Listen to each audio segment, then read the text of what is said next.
jangan berhenti untuk belajar. Belajar, semua tempat adalah sekolah, orang itu adalah guru, itu menurut saya.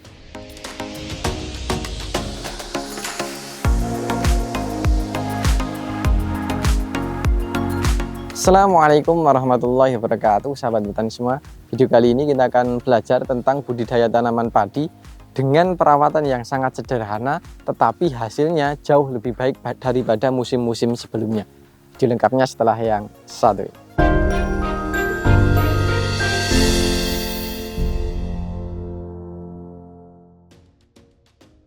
Oke, baik sahabat petani semua, kembali lagi bersama saya Zaki di channel Mitra Petani TV.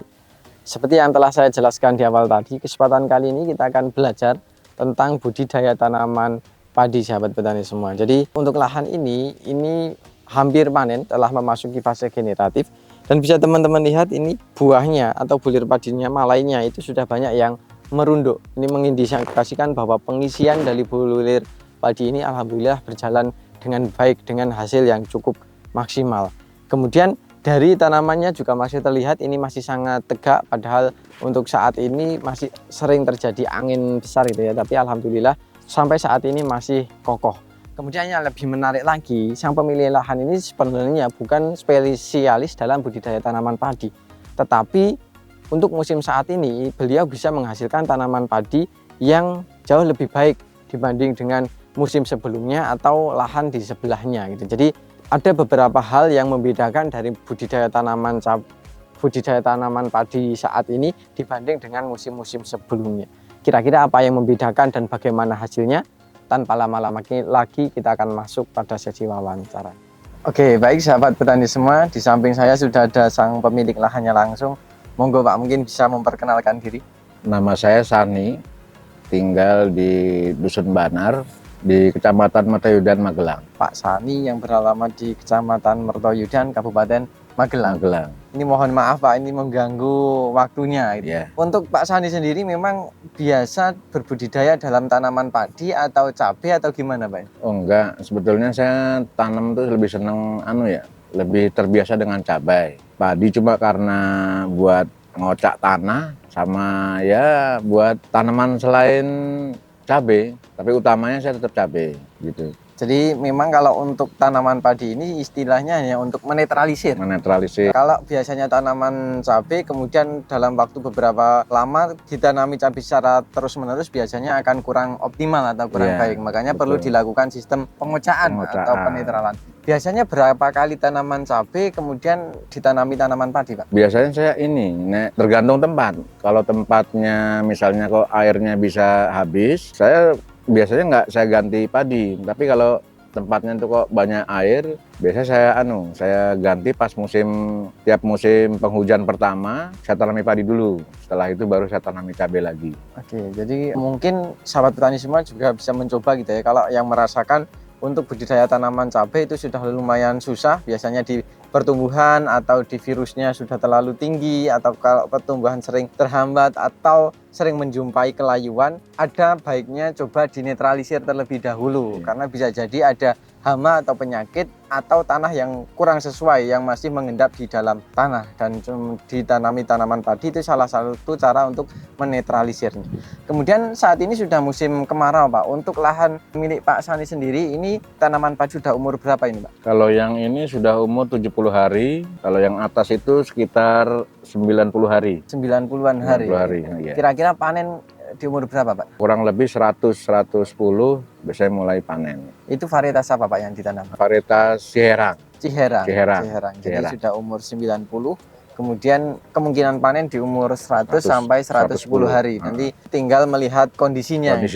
Kemudian kalau ini Pak, sistem pengairan di daerah sini apakah lancar? Ya alhamdulillah selama masih tanam ke-1, ke-2 itu masih lancar. Berarti sampai saat ini sudah masih lancar Pak? Masih lancar. Masih lancar. Mungkin ada di beberapa daerah untuk yang saat ini itu sudah kekeringan karena ini memang sudah tidak hujan dalam waktu yang cukup lama. Kemarin terakhir mungkin hujan tapi baru 1-2 kali dan itu pun tidak terlalu deras. Dan untuk saat ini di lahan milik Pak Sani alhamdulillah untuk irigasi masih lumayan lancar. Kemudian untuk budidaya tanaman padi sendiri Pak, ini untuk Pak Sani dipupuk berapa kali Pak ini? Saya pupuk biasanya cuma 2 kali. 2 kali Dua menggunakan kali apa menggunakan pertama urea, kedua kali urea sama Ponska KCL. saja? Itu kalau boleh tahu Pak, untuk luasan berapa, dosisnya berapa? Untuk luasan per 1000 meter itu kalau di sini dibilang 1 peta itu saya biasa pakai sekitar 25 kilo. Pupuk yang pertama, Pupuk yang pertama. urea 25 5 kilo. ya, yang kedua 25 kilo lagi tapi dicampur. Antara urea 5 kilo, 10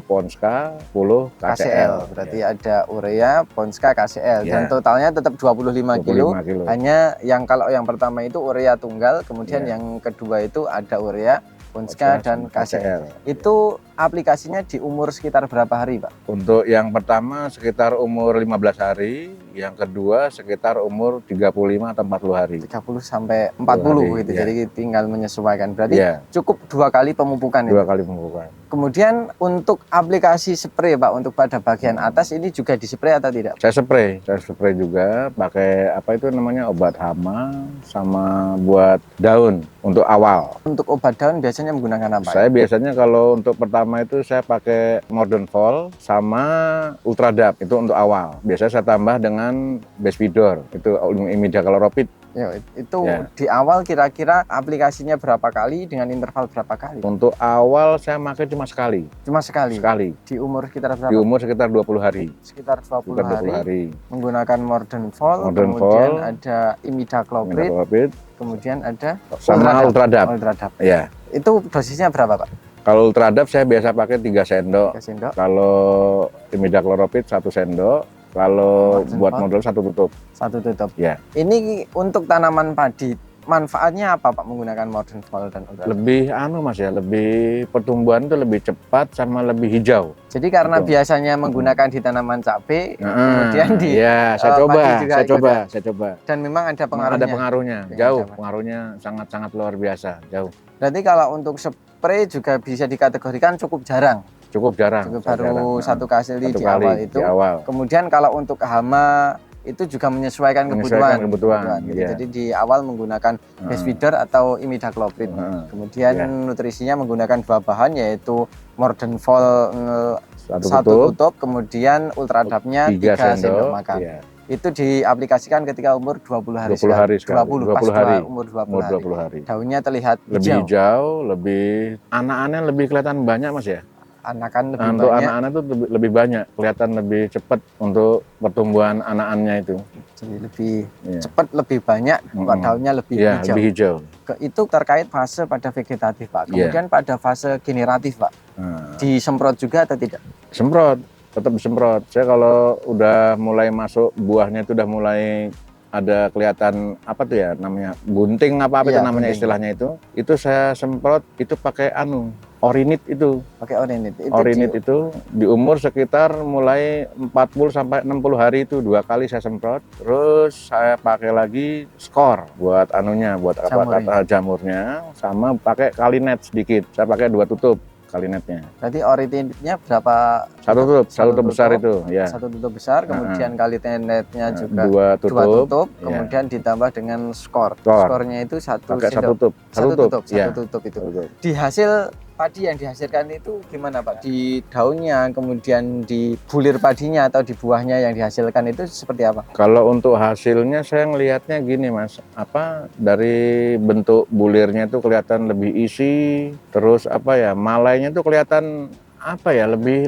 kelihatan lebih banyak, lebih besar-besar itu loh Mas. Jadi nggak kayak yang kemarin-kemarin, nggak saya kasih, jadi jauh sekali perbedaannya, jauh sekali. Nggak seperti yang sekarang. Kalau sekarang ini lebih kelihatan lebih bagus. Lebih bagusnya itu kan kalau sekarang kan belum dipanen Pak. Nah, ya. Mungkin kalau dari tanaman, kalau yang tanamannya, kemarin itu tegak atau gimana? Kelihatan lebih merunduk sekarang.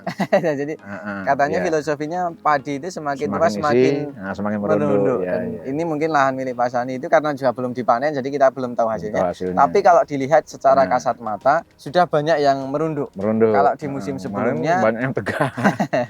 tegak itu Ya, mengindikasikan mungkin buahnya banyak yang rontok, kopong, rotok gitu dan Ya. lain sebagainya lah. Kalau dari sisi daun Pak gimana? Daun lebih hijau Mas. Daun hijau. lebih kelihatan awet, lebih hijau, lebih awet. Nggak kayak kemarin tuh lebih banyak kreseknya itu Mas. Banyak yang coklat-coklat itu di bawah itu banyak yang apa itu namanya tuh kalau orang sini bilangnya itu. Banyak yang coklat-coklat kresek itulah intinya itu. Kalau saat ini Banyak aman. jauh perbedaannya sangat jauh. Jadi dari segi daun, kemudian Daun. dari bulir padi yang dihasilkan Iya. jauh sangat Jauh berbeda. sangat berbeda. Mungkin itu sahabat petani semua. Jadi perawatan yang dilakukan Pak Sani itu menurut saya jauh sangat sederhana, karena kalau biasa menanam tanaman cabai, kemudian sekarang menanam tanaman padi, itu tentunya akan banyak hal yang sangat berbeda itu ya Pak, sangat berbeda. Kemudian tadi juga sudah dijelaskan ketika fase pertumbuhan beliau menggunakan fosfat, kalau tadi ada Modern Volt, kemudian tadi juga ada Ultradap. Keduanya itu mungkin sama-sama ada kandungan fosfatnya, kemudian Ultradap ada kandungan nitrogennya. Mungkin tadi benar yang disampaikan, ada pengaruh di warna, kemudian jumlah anakan yang dihasilkan itu menjadi lebih banyak, daunnya juga menjadi lebih hijau. Kemudian pada fase generatif beliau menambahkan Orinit. Orinit itu adalah kalium silika. Seperti yang sering saya jelaskan, untuk silika sendiri di tanaman padi itu yang pertama adalah untuk memperkokoh batang atau jaringan. Jadi baik daun atau batang biasanya itu akan menjadi lebih tebal. Kalau dilihat milik Pak Sani ini memang lebih kuat, jadi ada angin, dan kalau bisa dilihat belum ada yang roboh ya Pak ya? Belum. Tanamannya belum roboh, jadi memang secara struktur dia lebih kuat. Kemudian lebih kuat dari serangan patogen penyakit. Jadi jagi jamur tadi juga sudah disampaikan oleh beliau, di samping menggunakan fungisida, silika itu dapat melapisi dinding tanaman sehingga lebih kuat dari serangan patogen penyakit. Dibanding dengan musim sebelumnya yang tidak menggunakan, itu kalau kemarin banyak yang terserang kresek daun, kalau untuk saat ini minim. Bisa dikategorikan hampir tidak ada lah, tapi bisa dikategorikan sangat-sangat minim. Kemudian untuk kalium tadi sudah ada dari Orinit, tadi juga ditambahkan menggunakan Kalinet. Itu tentunya dalam tanaman padi akan memaksimalkan pengisian bulir padinya gitu. Jadi kalau yang kemarin itu lebih menjulang tinggi tapi tidak mau merunduk karena mungkin pengisiannya itu agak sedikit terhambat atau kurang maksimal. Jadi buah yang dihasilkan itu banyak yang kopong. Tapi kalau untuk saat ini lebih banyak yang merunduk. Itu mengindikasikan bahwa bulir padinya itu lebih maksimal. Kemudian tentunya di bagian bawah karena semakin berat, makanya dia akan semakin merunduk. Mungkin itu terkait dengan budidaya tanaman padi yang dilakukan oleh Pak Sani. Sangat-sangat sederhana, dan memang kalau tidak perlu ada penanganan yang khusus, ya tidak usah terlalu ribet gitu ya Pak ya. Jadi kalau untuk insek dan fungi menyesuaikan Pak. Kalau untuk hama Pak, selain tadi antisipasi menggunakan imidacloprid, kalau yang lain mungkin ada terkait dengan misalkan walang sangit ya itu. Apakah di sini juga dijumpai Pak? Jumpai banyak, makanya pakai itu. Saya selalu pakai ya imidacloprid yang tinggi seperti Narador, Espidor, itu saya pakai. Jadi kalau untuk walang sangit hanya menggunakan dari imidacloprid. Tidak ada tambahan dari lain. Tidak ada. Jadi mungkin itu ya. Kalau dibandingkan dengan tanaman cabai Pak, gimana rasanya merawat tanaman cabai dan tanaman padi? Kalau tanaman padi itu menurut saya itu apa ya, lebih santai, tapi mungkin kitanya yang misalnya nggak biasa dengan basah, jemek itu orang Jawa bilang itu, jadi suka gatel kakinya, apa tangannya. Tapi kalau cabai kan karena lebih banyak keringnya, jadi lebih, menurut saya, kalau saya lebih cenderung ke cabainya. Kemudian kalau untuk kalau untuk nyepray sendiri, kalau cabai bisa seminggu dua kali, tapi kalau ini bisa sebulan sekali. Bisa sangat. Tapi masih tetap suka di tanaman cabai. Saya lebih senang tanaman cabai. Tanaman cabai, dan dari nutrisi kemudian dari obat-obat yang digunakan pun tentunya jauh sangat berbeda. Lebih ngirit kalau padi, jauh lebih ngirit. Jauh lebih ngirit itu, dan lebih santai. Kalau untuk tanaman cabai mungkin dari hari ini kemudian besok pun bisa jadi sudah berbeda. Kemudian penanganan dan hal yang perlu dilakukan senantiasa berubah. Kemudian tantangannya juga mungkin lebih tinggi. Resiko kegagalannya itu juga lebih tinggi tanaman cabai itu. Tapi mungkin kalau bicara tentang profit, lebih banyak cabai. Tentunya dibalik tantangan atau resiko itu nanti akan berbanding lurus dengan potensi hasil yang akan dihasilkan gitu. Semakin tinggi resikonya, kemungkinan besar hasilnya itu juga akan semakin tinggi gitu. Jadi kalau untuk tanaman padi di sini, lahan milik Pak Sani bukan sebagai komoditas utama, tetapi hanya sebagai penyela. Jadi untuk menetralisir tanaman cabai yang biasanya sudah susah atau sudah capek, lahannya sudah capek, itu perlu diistirahatkan. Salah satu cara untuk mengistirahatkan dapatkan adalah dengan ditanami tanaman padi. Mungkin itu sahabat petani semua yang bisa kami sampaikan. Sebelum kita akhiri, mungkin ada pesan yang ingin disampaikan untuk sahabat petani semua, Pak Simo. Pesan saya untuk petani itu jangan berhenti untuk belajar. Belajar, semua tempat adalah sekolah, orang itu adalah guru, itu menurut saya. Jadi jangan pernah merasa paling pandai dan selalu senantiasa membuka diri untuk bisa menerima masukan, kemudian jangan pernah kenyang ilmu, tapi sebisa mungkin harus terus haus gitu. Jadi ketika kita punya pengalaman saat ini gagal, ya jangan terpuruk dengan kegagalan itu, tapi jadikanlah itu sebagai ilmu yang berharga. Kemudian ketika kita menjumpai orang lain, jadikanlah pengalaman mereka, apa yang mereka katakan itu jadi guru. Jadi kita tidak pernah merasa kita yang paling wow atau paling bisa, tapi masih banyak orang di luar sana yang jauh lebih pandai dibanding kita gitu. Betul.